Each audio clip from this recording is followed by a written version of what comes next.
حضرت مرزا مظہر جانے جانا فرماتے ہیں کہ بارش ہوئی تھی تازی تازی، دلی میں تازی تازی بارش ہوئی تھی.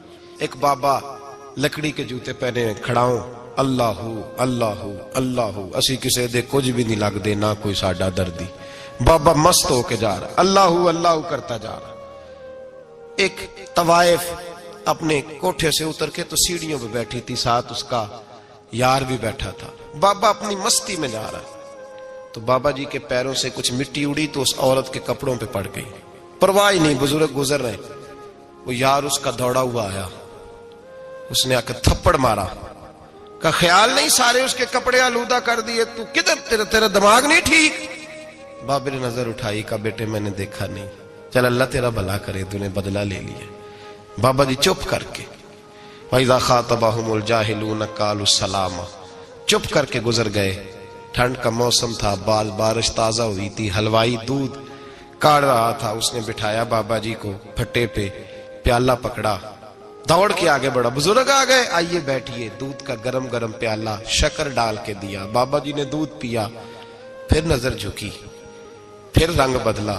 کہنے لگے مالک تو کتنا بے نیاز ہے، کہیں تھپڑ مرواتا ہے، کہیں دودھ پلاتا ہے. تیری بے نیازی ہے نا، ادھر تھپڑ مروایا، یہاں دودھ پلایا، تو ہی جانتا ہے تیرے رنگ کیا ہے. ابھی بابا وہیں بیٹھا تھا، دوڑے آئے پیچھے سے لوگ، شور ہوا. بابے کو دبوچ کے وہاں لے گئے جہاں اس نوجوان نے تھپڑ مارا تھا. کہا تو اللہ کا بندہ ہے، اللہ کے بندے بد دعا تو نہیں دیتے. ہوا کیا؟ کہا تو نے بد دعا دی ہے؟ کہا نہیں دی، بات بتاؤ. کہنے لگے اس نے تجھے تھپڑ مارا ہے، چھت پہ چڑھا ہے، پیر پھسلا ہے، گردن کے بل گرا ہے، منکا ٹوٹ گیا، مر گیا ہے، تو نے بد دعا دی ہے.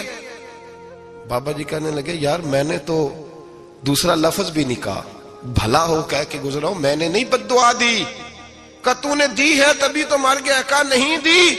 کہا بابا تو بزرگ آدمی ہے، سچ بول. تو بابا جی کہنے لگے سچ سنو. پھر میں آ رہا تھا، میرے پیروں سے مٹی اڑی، اس کے یار کے کپڑوں پہ پڑی، اسے برا لگا، اس نے مجھے مارا. جب اس نے مجھے مارا تو میں کوئی لاوارث تو نہیں تھا، جب اس نے مجھے مارا تو میں کوئی لاوارث تو نہیں تھا. مجھے دشمنوں نہ چھیڑو، میرا ہے کوئی جہاں میں ابھی پکار لوں گا، نہیں دور ہے مدینہ. اس نے مجھے مارا تو میں کوئی لاوارث تھا کہ میرا بدلہ کوئی نہ لیتا. اس نے مجھے مارا ہے تو میرے یار کو برا لگا تو اس نے اسے مار دیا ہے، میری تو غلطی کوئی نہیں. یاروں کا جھگڑا ہے، یہ تو دوستوں کا جھگڑا ہے، یہ تو یاروں کا جھگڑا ہے، کوئی غلطی نہیں میری، کوئی غلطی نہیں. خش خش جنہ قدر نہیں میرا، اے میرے صاحب نو وڈیاں، میں تے گلیاں دا روڑا کوڑا، میں گلیاں دا روڑا کوڑا. مینوں محل چڑھایا ہے سائیاں، مینوں محل چڑھایا ہے سائیاں. فرمایا اس نے مجھے لاوارث سمجھا تھا کہ تھپڑ مار کے گزر جائے، میرا کو پوچھے گا ہی نہیں. میرے رسول پاک علیہ السلام کے بارے میں رب فرماتا ہے ابھی میں تو تیرے ہوتے ہوئے کافر کو سزا نہیں دیتا کہ تو موجود ہے. یاد رکھیں حضرت فضیل بن عیاض فرماتے ہیں ایک جوان تھا، مسجد میں آیا، لوگوں سے کہنے لگا روٹی کھلاؤ. کسی نے توجہ نہ کی. اس نے کہا میں رب بتانے والا ہوں، میری طرف دیکھو تو صحیح. کسی شخص نے خیال ہی نہ کیا. پھر اس نے کہا یار تھوڑا سوچو. نمازیوں سے کہا، اہل علاقہ سے کہا، انہوں نے کہا تیری طرح کے بڑے درویش دیکھیں. مسجد کے محراب میں وہ رب کریم کا بندہ انتقال کر گیا.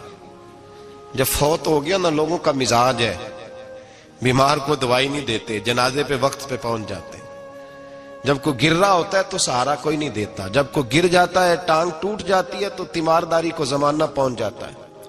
اور بزرگ وہ نوجوان اللہ کا نیک بندہ مسجد کے محراب میں فوت ہو گیا. حضرت فضیل ابن عیاض کہتے ہیں امام صاحب نے اعلان کیا چندہ دو، کوئی لاوارث فوت ہو گیا، کفن دینا. چندہ کٹھا ہوا، کفن خریدا، جنازہ پڑا. عشاء کے بعد دفن کر کے آئے. فجر کی نماز کے لیے جب امام اور مؤذن مسجد میں آئے تو چیخیں مارنے لگے، تڑپنے لگے. دور دور تک آوازیں پھیل گئی، دنیا دوڑی آئی. کیا ہوا؟ کہنے لگے وہ جو تم نے کفن پہنایا تھا وہ یہاں پڑا ہوا ہے، اور دیکھو کفن پہ تحریر لکھی ہے. تحریر کیا ہے؟ عرش کے مالک نے فرمایا میرے دوست نے روٹی مانگی تم نے دی نہیں، اس نے تمہیں میرے قریب کرنے کے لیے اپنی طرف توجہ کرائی، تم نے کی نہیں. اور میرا یار تمہارے کفن کا محتاج تھا، سنبھال کے رکھو اپنا کفن، میں نے اسے جنت کا لباس عطا فرما دیا، سنبھال کے رکھو. یہ کوئی لاوارثوں کا ٹولہ ہے؟ یاد رکھیں جو وارث والے ہیں، وارث والے ان کا رنگ اور ہے، جو ماننے والے ہیں ان کا مزاج اور ہے۔ اپنی زندگی لوارثوں کی طرح نہیں گزارے، تھوڑا سا ادھر گیا تھا تو پھر تھوڑا سا ادھر گیا تھا تو تھوڑا سا، یہ کیا بات ہوئی، یہ کیا بات ہوئی؟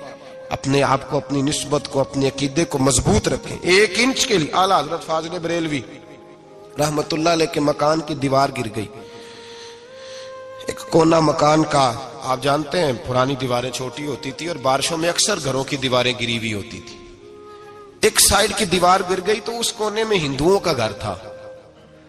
اب مستری صاحب رات کو آئے، ان سے بات ہوئی تو کہنے لگے سویرے کام شروع کروں گا۔ کہا 1-2 صاحب نے کہ ہندوؤں کا گھر ساتھ ہے اور وہ دشمن بھی بڑے زیادہ ہیں، تو رات کو ہی ہو جائے۔ کہنے لگا جی نہیں، میری مجبوری ہے، مزدور کہاں سے لاؤں گا، بڑے معاملات ہیں، سویرے شروع ہوگی۔ اب رات کو مولانا ظفر الدین بہاری علیہ رحمہ کہتے ہیں بچے مدرسے کے، باقی سارے لوگ، سب کو جمع کیا گیا، چونکہ اس طرف سے تھوڑا خطرہ تھا ہندوؤں کی جانب سے۔ کہا جناب یہ بڑے دشمن ہیں اسلام کے، تو اس طرح کرو کہ 2-3 بچوں کی ڈیوٹی لگائیں یا کچھ لوگوں کی یہاں رات کو پہرا دیا جائے، ٹھنڈ بھی بڑی زیادہ تھی، کھڑا ہونا بھی مشکل تھا۔ اعلیٰ حضرت رحمت اللہ علیہ عشاء کی نماز کے بعد جلدی حجرہ خاص میں تشریف لے جاتے تھے۔ اس رات جب دیکھا نا باہر شور ہو رہا ہے تو اسی طرح سر پہ ایک رومال لپیٹا تو باہر آ گئے، کہنے لگے کیا شور ہے؟ کہ حضور سردی ذرا زیادہ ہے تو یہاں کسی کی ڈیوٹی لگانی ہے پہرے کی۔ 2 منٹ خاموش رہے، پھر فرمانے لگے کوئی ضرورت نہیں، جاؤ سو جاؤ سارے جا کے، کوئی ضرورت نہیں، جاؤ اپنے اپنے گھروں کو، کوئی حاجت نہیں، پہنچ جاؤ۔ کہا حضور مہربانی کرے، وہ طے ہونے لگا تھا۔ فرمایا میری وجہ سے کیوں کوئی ساری رات بیدار رہے، جاؤ تمہیں کہا نا آرام کرو۔ لوگ سو گئے۔ صبح فجر کی نماز پڑھ کے اعلیٰ حضرت رحمت اللہ تعالی علیہ جب سیڑھیاں اتر رہے تھے رضا مسجد کی، تو وہ جس ہندو کی جانب سے زیادہ خطرہ تھا وہ سیڑھیوں پہ بیٹھا تھا، مسجد کی سیڑھیوں پہ۔ سب لوگوں کی توجہ ہو گئی، کہنے لگا مولانا میں کلمہ پڑھنے آیا ہوں، مجھے کلمہ پڑھا کے مسلمان کر دو، میں کلمہ پڑھنے آیا ہوں، مسلمان کریں۔ لوگوں کی توجہ، اعلیٰ فرمانے لگے نہیں ابھی تو انتظار کر، تھوڑی دیر کے اچھی طرح سوچ لے، جذباتی فیصلہ نہ کر کہ تو آ رہا ہے۔ یہ کہہ کے جب 2 سیڑھیاں نیچے اترے اس کے پاس سے تو اس نے پیر تھام لیے، کہنے لگا اب ایسے تو نہ کرو، رونے لگا۔ اعلیٰ حضرت رحمت اللہ نے کلمہ پڑھایا، کچھ باتوں کی نصیحت فرمائی، تشریف لے گئے۔ گھیرنے والے گھیر کے بیٹھ گئے، کہنے لگے ہمیں بھی بتا بدلہ کیسے ہے۔ کہنے لگا دیوار گر گئی، آدھی رات کے وقت، آدھی رات تک انتظار کرتا رہا، پہرے دار کوئی نہیں، تو 2 تلواریں لے کر جب میں ان کے مکان کی جانب بڑھا، میں نے کہا آج گردن کاٹوں گا اور کاٹ کر کے نکلوں گا۔ کہتا ہے جب میں قریب آیا تو 2 شیر کھڑے تھے، اوپر سے پلٹ کے آیا تو پھر کھڑے تھے، ادھر سے پلٹ کے آیا تو پھر کھڑے تھے۔ فرماتے ہیں میں 2 گھنٹے کے بعد آیا تو پھر پلٹ کے کھڑے تھے، میں پھر 1 گھنٹے کے بعد آیا، سحری کا وقت ہو گیا تو پھر پلٹ کے کھڑے تھے، اب میں ڈر کے بھاگا۔ کہتے ہیں فاضل بریلوی نے اپنی کھڑکی سے منہ باہر نکالا، کہنے لگے اور کتنا تجربہ کرے گا، مجھے تو لاوارث سمجھتا ہے، لاوارث ہوں میں، اور کتنا تجربہ کرے گا، بس کر مان جا۔ میں نے کہا حضور یہ کون ہے، مجھے بتائیے تو صحیح یہ کون ہے۔ تو کہنے لگے میں نے ساری زندگی رسول اللہ کی عظمت کا دفاع کیا ہے، ساری زندگی غوث اعظم کے نعرے لگائے ہیں، ابھی تو یہ مدد صرف غوث پاک جیلانی کی بھیجی ہوئی ہے، ابھی تو غوث اعظم کی بھیجی ہوئی مدد ہے، مولا علی ابھی پیچھے ہیں، 2 جہاں کے محبوب ابھی اس سے پیچھے ہیں، وہ تو ابھی پیچھے ہیں، پیچھے کھڑے ہیں کہ ضرورت پڑی تو ہم بھی تیار بیٹھے ہیں۔ او بھائی آج رواج ہو گیا، رواج، میں نے 2-4 دن پہلے بھی کہا تھا، لوگ کہتے ہیں نہیں کوئی نہیں ضرورت، سامنے سارا کچھ نظر آ رہا ہے۔ او خدا کے بندو یاد رکھو، نسبت ہے بڑی چیز، جانے تو دو میں، اگر کسی کو نسبت میسر آ گئی نا، نسبت، خالی دامن ہی مل گیا، تیرے ہاتھ میں کچھ ہے تو ہونی چاہیے نا، خالی دامن ہی تجھے کسی کا میسر آ گیا تو بچ گیا۔ اپنی نسبتوں کی حفاظت کریں، ان کو مضبوط کریں، ان پر محنت کریں، ان پر توجہ رکھیں۔ یہ نسبت جو ہوتی ہے نا، نسبت، یہ دیکھیں نا، ایک گتا ہے وہ عام کتاب کو لگا ہوا ہے تو جہاں مرضی رکھ دو، اس کی کوئی